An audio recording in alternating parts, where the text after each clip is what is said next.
बिस्मिल्लाहिर्रहमानिर्रहीम। अस्सलाम वालेकुम। हमारे YouTube channel all more story पर खुश आमदीद। आपसे गुजारिश है हमारे चैनल को सब्सक्राइब करें, लाइक करें, बेल आइकन प्रेस करना मत भूलिए ताकि हमारी तमाम नई आने वाली वीडियोस आसानी आप तक पहुंच सके। नाजरीन, असहाब कहफ का वाक़या कुरान में बतौर खुलासा सूरत कहफ की आयत नंबर 9 से 27 तक में आया है। इस्लामी रवायात और मुफस्सिरीन व मुअर्रिखीन ने इस कलाम को मुख्तलिफ तरह से नकल किया है। बाज़ ने तफसील के साथ, बाज़ ने मुख्तसर, और बाज़ ने इस दास्तान का कुछ हिस्सा नकल किया है और कुछ ने छोड़ दिया है। हमने यहाँ पर मुनासिब समझा कि इन तमाम रवायात का निचोड़ बयान किया जाए जो कुरान से मुतज़ाद ना हो। सन 249 से सन 251 मिलादी ईस्वी तक एक तागूती और जालिम बादशाह दक्यानूस ने रूम जैसे वसीअ अरीज़ मुल्क पर हुकूमत की। उसका दारुल हुकूमत शहर अफसूस था जो तर्किया के शहर अजमीर या अमान के दारुखिलाफा उर्दन के नज़दीक वाक़या था। वो अपने मनसब व मकाम और जाहो जलाल की वजह से मगरूर हो चुका था और अपने आप को फ़िरऔन की मानित लोगों का खुदा समझता था। उन्हें बुत परस्ती और अपनी पूजा करने की दावत देता, जो कबूल ना करता उसे तख्तादार कर देता। इसके इस तरह के बर्ताव से पूरे शहर में अजीबो गरीब किस्म की वहशत तारी थी। इसके 6 वज़ीर थे, इनमें से 3 दाएं तरफ और 3 बाएं तरफ बैठते थे और ये तमाम वज़ीर हुकूमती अमूर में इसकी मदद करते थे। दक्यानूस ने साल में एक दिन को रोज़े ईद करार दिया था। इस दिन तमाम लोग और ख़ुद दक्यानूस भी एक मुफस्सिल किस्म का जश्न मनाते थे। किसी एक साल में ईद के दिन दक्यानूस के शाही महल में शाहाना दीदार और जश्न का प्रोग्राम मुनक्किद होता था। लश्कर के बड़े बड़े जनरल इसके दाएं तरफ और इसके मखसूस मशीर बाएं तरफ खड़े थे कि एक जनरल ने दक्यानूस को ये रिपोर्ट दी कि ईरानी लश्कर सरहद पर पहुंच चुका है। दक्यानूस ने जब ये खबर सुनी तो इस कदर दहशतज़दा हुआ और कांपने लगा कि उसका ताज सर से गिर गया। इसके वज़ीर तमलीखा ने जब ये मंजर देखा तो दिल में सोचा, अगर ये खुद को खुदा होने का गुमान करता है और अगर ये खुदा है तो फिर इस खबर के बाद इस कदर गमज़दा क्यों हो गया है। ये 6 वज़ीर हर रोज़ अपने में से किसी एक के घर में मेहरमाना तौर पर इकट्ठे होते थे। उस दिन तमलीखा की बारी थी। इसने अपने दोस्तों के लिए बेहतरीन किस्म का खाना तैयार करवाया, लेकिन परेशान हाल नज़र आ रहा था। इसके सब वज़ीर दोस्त आए हुए थे और दस्तरखान पर बैठे थे, लेकिन तमलीखा नाखुश लग रहा था, खाने की तरफ भी माइल ना था। आखिरकार दोस्तों ने इससे इस नाखुशी की वजह पूछी। तमलीखा ने कहा, मेरे दिल में एक बात आई है जिसने मेरी भूख, प्यास और नींद उड़ा दी है। उन्होंने कहा, वो बात क्या है? तमलीखा ने कहा, ये बुलंदो बाला आसमान जो किसी सतून के बगैर खड़ा है, ये सूरज, चांद, सितारे, ये ज़मीन और इसकी हैरत अंगेजियाँ, ये तमाम की तमाम चीज़ें इस बात की निशानदही करती है कि इन्हें पैदा करने वाला कोई ताकतवर है। मैं इस फिक्र में गर्क हूँ कि मुझे इंसान की शक्ल सूरत किसने दी, मुझे किसने बचपन और माँ के दूध और छाती से मानूस किया, किसने मुझे पाला पोसा, वो कौन है, वो कौन है। ये सब कुछ देखकर इस नतीजे पर पहुंचा हूँ कि कोई ना कोई इन्हें बनाने और खल्क करने वाला ज़रूर है।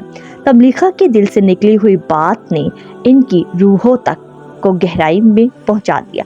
चूँकि वो कल्बी तौर पर आमादा थे, उन्होंने उठकर तमलीखा के हाथ पांव चूमे और उसे कहा, अल्लाह ताला ने तुम्हारे वास्ते से हमारी हदायत फरमाई है, हक तुम्हारे साथ है, अब बताओ कि हम क्या करें। तमलीखा उठा और अपने बाग की कुछ खजूरें 3000 दरहम में फ़रोख्त की। इसके बाद इन सब से मिलकर इरादा किया कि चोरी छुपे शहर से कोहो बेयाबान की तरफ निकल जाएंगे और यूं बुत परस्ती और दक्यानूस के चुंगल से आज़ाद हो जाएंगे। वो घोड़े पर सवार हुए रात के अंधेरे में शहर अफसोस से फरार कर गए।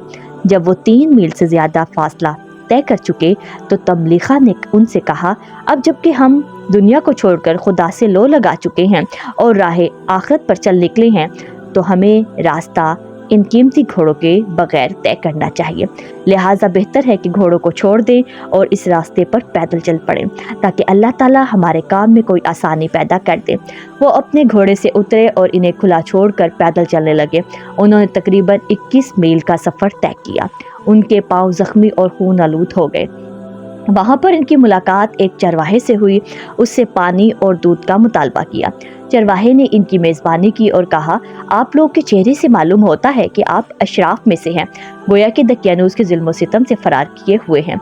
उन्होंने चरवाहे के सामने हकीकत बयान की। चरवाहे ने कहा, चूँकि मैं हमेशा बेयाबान और ज़मीन और आसमान को देखता हूँ, तो इत्तफाक से मेरे दिल में भी ऐसी ही फ़िक्र ने जन्म लिया है कि इन्हें पैदा करने वाला कोई ताकतवर और कुदरतमंद है। फिर इनके हाथों पर बोसे दिए और कहा, जो कुछ आप हजरात के दिलों में है वही कुछ मेरे दिल में भी आया है। मुझे इजाज़त दें कि मैं ये भेड़ बकरियां इनके मालिकों के हवाले कर दूं और आप लोगों के साथ मिल जाऊं। उन्होंने कुछ वक्त के लिए उसका इंतज़ार किया।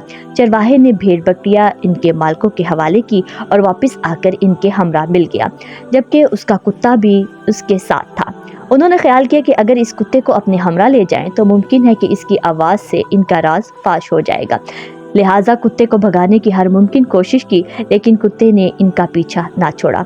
आखिरकार कुदरत खुदा ने इसे ज़ुबान दी और उसने कहा, मुझे अपने साथ आने दो ताकि मैं इस रास्ते में दुश्मन से आपकी हिफाजत कर सकूं। उस कुत्ते को उन्होंने आज़ाद छोड़ दिया और अपने रास्ते पर चलते रहे। जब रात छा गई तो वो एक पहाड़ के दामन में पहुंचे। पहाड़ पर चढ़े और एक गार के अंदर पनाह ली। उन्हें इस गार के करीब पानी का चश्मा और फलदार दरख्त नजर आए। वहां से पानी नोश किया, फल खाए और फिर थकावट दूर करने की खातिर आराम करने लगे।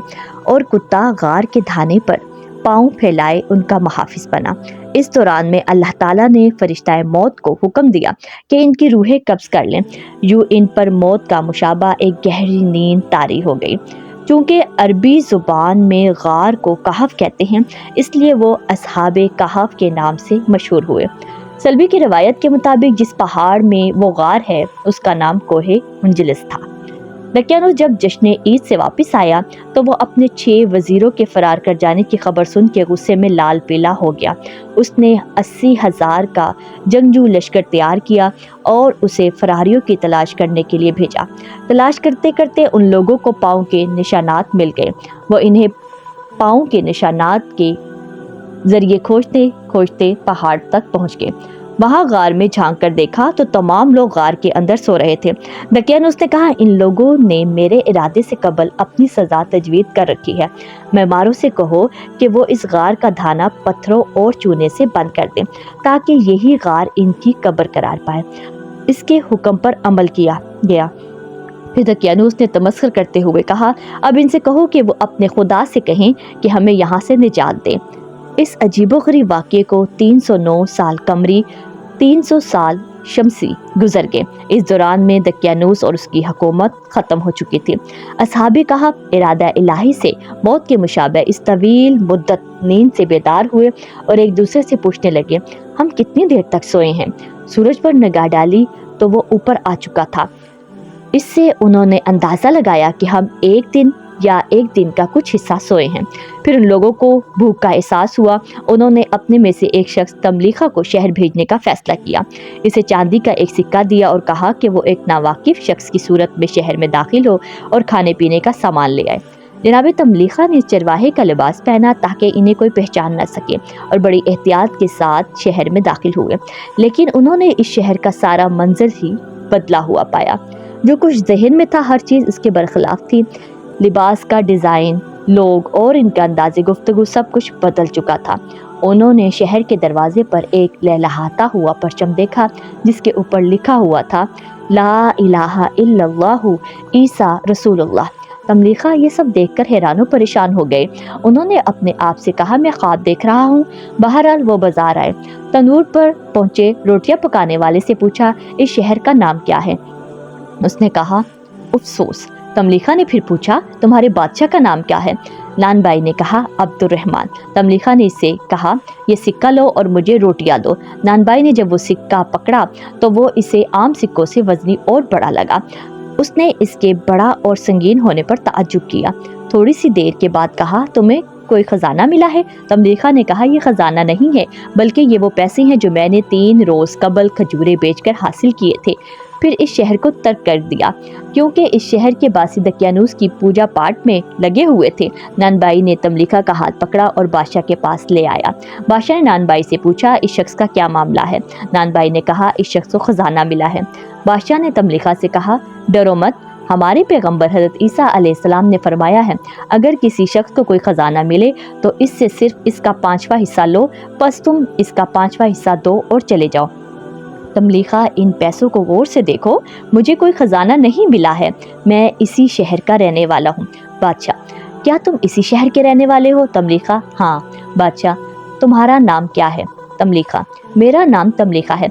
बादशाह, ये नाम इस ज़बाने से मरबूत नहीं है, क्या इस शहर में तुम्हारा कोई घर वगैरह है? तमलीका, हाँ, आप घोड़े पर सवार हो और चलें, मैं आपको अपना घर दिखाता हूँ। बादशाह और कुछ लोग सवार हुए और तमलीका के हमरा उसके घर की तरफ रवाना हुए।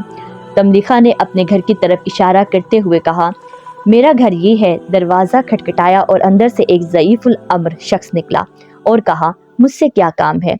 बादशाह ने कहा कि ये शख्स दावा करता है कि ये घर इसका है। बूढ़े ने कहा, तुम कौन हो?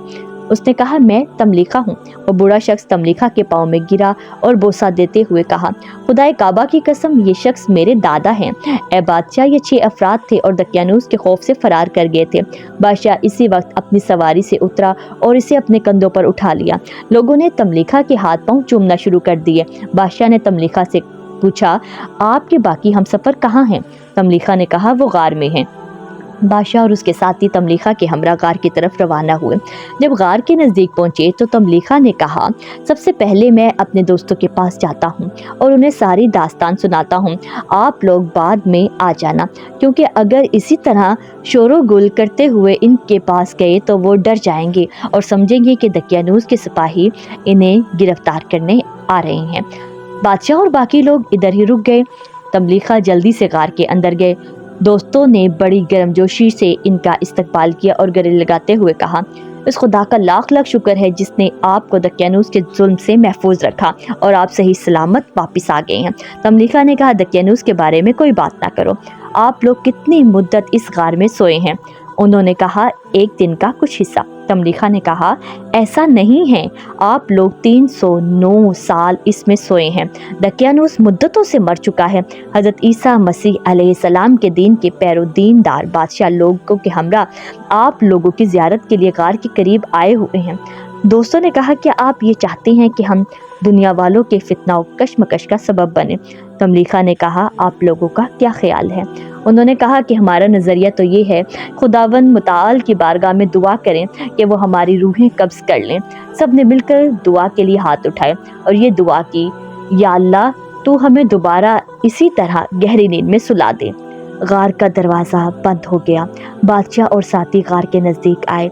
तलाशी बसियार के बावजूद वहाँ पर किसी को ना पाया और ना ही गार का धाना तलाश कर सके।